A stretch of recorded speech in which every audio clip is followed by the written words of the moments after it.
Tala flawa le whaapoponga mo telefon mai le si ufonga le lau mo le nei tai o le aso valu Januari lua fe lua ono.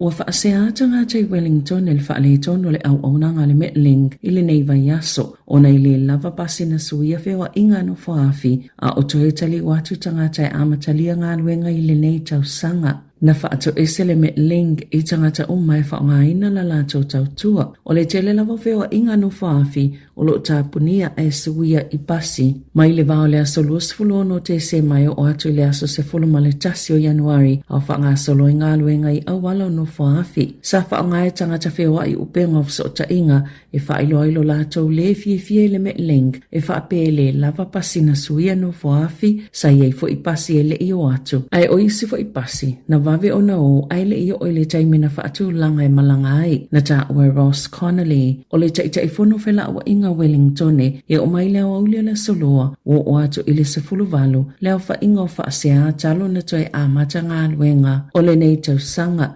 whaatusa i le iwa i le tau sanga taluai o le asunga fua se fululua Januari e toi amata umai fewa inga no whaafi i le au fiele awala i Melling i le vā Western Heart ma Wellington.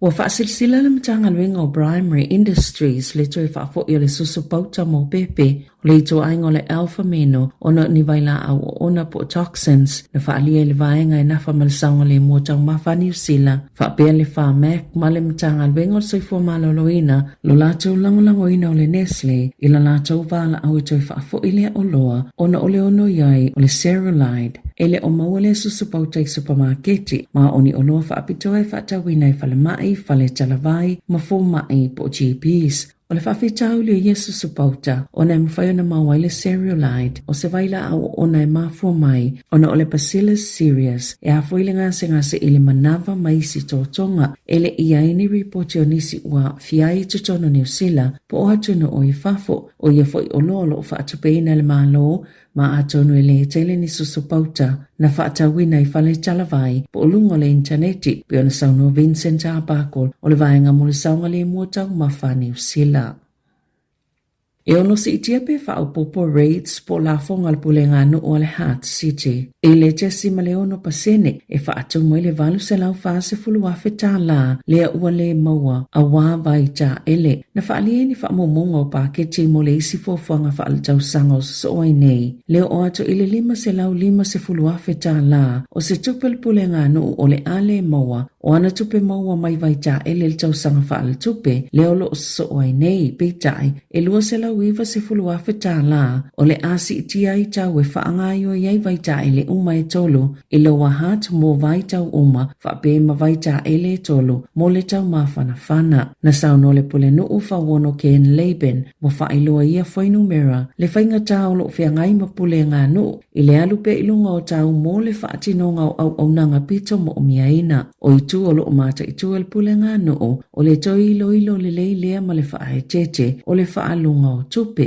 ma ia mauti noa e ta tau ma o ngā le whaalunga o tupe uma ma whaalongolongo fo i finangalo tangata lau tele au le i whaiani whai unga mule pe ona sauno le pule no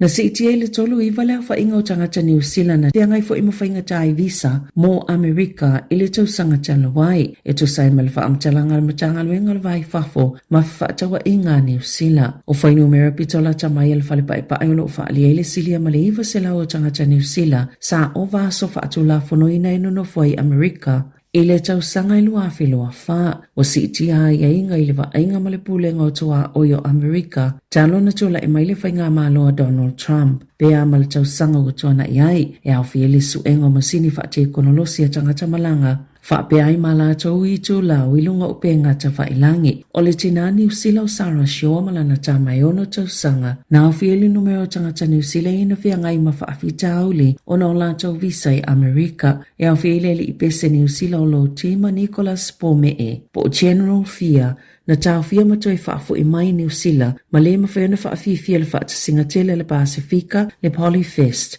ile masino au kuso. O loo iai lunga le upenga tawha ilangi le vai fafo le lapata inga mo tangata New Zealand umai malanga i le United States. Ina ia mata i tu le ia tu langa mo lo lato saunga le mo ma le pui puinga.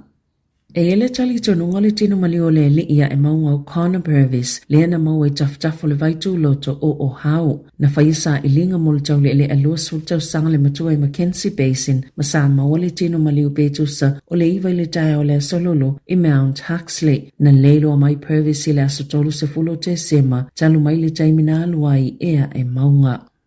O lo whaanga solo se su enga mo le pui ngā tua o yo le tunu o mai ini seti whaalafuai au kilani ina ua mawai se Queensland fruit fly i Mount Roscoe wa whaonga le tō la whono i peo tu unga masani i le ave sengo whaala au ainam whaala au whaisua mai le tu a toale na mawai le ini seti whaalafua o le sole whaalawa i te lei whaatonunga e whaatatau i fōfuanga i o la whaatinoina pe a mai ale su enga mua e ua whautuaina tangata e alala i lea vaenga pe whainga luenga i foi ina ia awane i ave i sea ni whala au whaisua ma whala au aina mai o lato whale. I Queensland Australia i whaitau miliona tupe lau whaiwhaato anga na ngawai i le tausanga o no whaafitau li mai le fruit fly.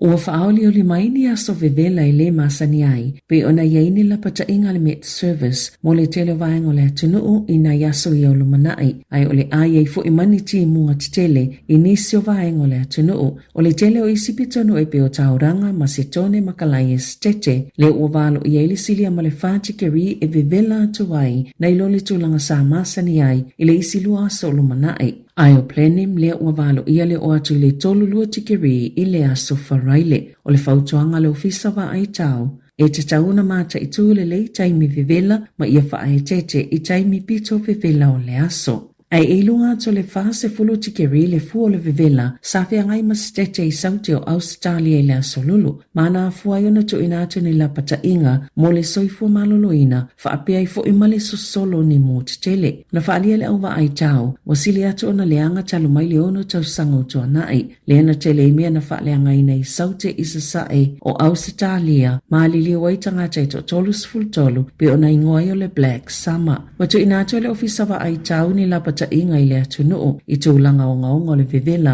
mo New South Wales, Victoria, Australia i Saute ma Tasmania. Wa iei fo i la pata inga ini mo tele Victoria ma Saute o Australia o ia mo o le awhaati tele ina ona o le vivela tele o le ea e mai lava i sisifo Australia. Mai o atu lava i le whali ma tikeri pe ona saunua i Sarah Scully o se va ai tau sinia. I taalonga, e se fulu ono pasene ua si iti ai le whaatupenga o whailonga le taamilusanga tele o le tenisi a Australia, le Australian Open, ma ua o atu wai i se matatia, e se lau tolu se fulu miliona tala New Zealand, ma o le taimi pito sili leona tele i le tau o whailonga, i le tala whaasolopito le taamilusanga, pe ona whaaselisila i le asolua, e whaate sima le valu tolu miliona tala le whailonga le siampini, o le taamilusanga ali i whaapia fo i tamaitai, o si itia mai le whaate sima le tasi miliona tala. Lena maua i Chanik Sena ma Madison Keys i le tau sanga talwai. O le tamu sanga tenisi Amerika le US Open e pito mawalulunga na whailonga. Ma o le tau sanga talwai e se lau 50 miliona tala pe a whaaliliu le tupe New Zealand. A o Wimbledon e se lau 5 miliona tala i tupe New Zealand ma le tamu sanga Afarani e se lau 4 miliona tala New Zealand. Tala fawia malisi ufonga le lau mua mo le nei vaenga o le tae ao.